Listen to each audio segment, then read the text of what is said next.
ऐसे कई घटनाओं में हमको दिखाई दिए हैं, ऐसा देखा है। और निर्भय होकर, कोई भय नहीं लगा, ऐसा देखा। जैसे एक बार 3 बजे हम शौच के लिए कमंडल उठाया, तो जंगल में जाना होता था, कोई शौचालय की ऐसा, वो तो अभी कुछ वर्षों से शौचालय का ऐसी व्यवस्थाएं बनी नहीं, तो ग्रामीण आदि देशों में कहीं शौचालय पूरे नगर में नहीं होती थी, वो तो अभी व्यवस्थाएं हुई।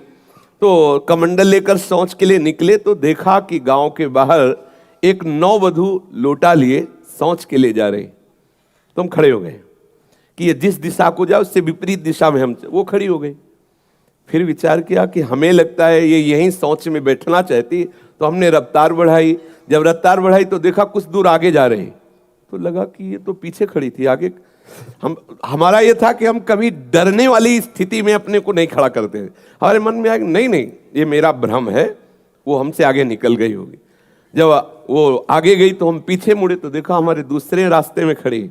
अब हमें पक्का विश्वास हो गया कि ये कोई स्त्री नहीं है, कोई पतित आत्मा है जो इस रूप में है। तो जोर से भगवान नाम उच्चारण, खत्म खेल। ना कोई भय और ना वो हमें दोबारा दिखाई दी। एक बार ऐसा हुआ कि सैमसी में जहाँ गुरु आश्रम है, तो एक खंडेर था, और हमें खंडेर बहुत प्रिय है शुरू से। ऐसा मतलब बिगड़ेल स्थान, पुराना वृक्ष या ऐसे कोई कुटिया, ऐसे पहले संन्यास मार्ग में ऐसे रहना अच्छा लगता था कि जहाँ जिसका किसी काल। तो रात्रि में उस खंडहर में जाकर के लेटे, वहाँ के लोगों ने रोका, आश्रम वाले लोगों ने, वहाँ मत जाइए। हम सोचा आश्रम के कई लोग यहाँ लेटते हैं तो बातचीत करेंगे, इसलिए एकांत।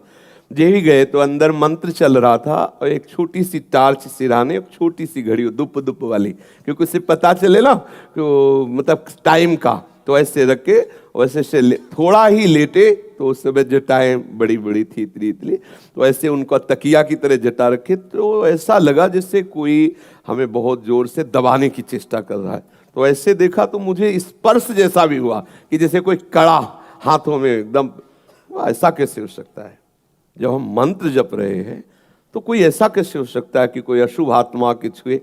तो टार्च लिया, बाहर निकले, कोई नहीं। मुझे लगा कि मेरी मानसिक बिगड़ेल बुद्धि हमको भयभीत करना चाहती है।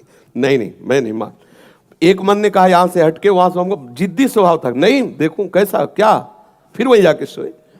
थोड़ी ही देर में फिर स्पष्ट अनुभव हुआ कि ऐसे। तब हम बैठ गए तत्काल मंत्र जपते हुए। फिर हमको आप यहाँ ठीक नहीं है, क्योंकि बार बार विक्षेप डालेगा। मंदिर में गए, उन लोगों से कहा, बोले अब जानते कि वहाँ है, आप क्यों गए ऐसा?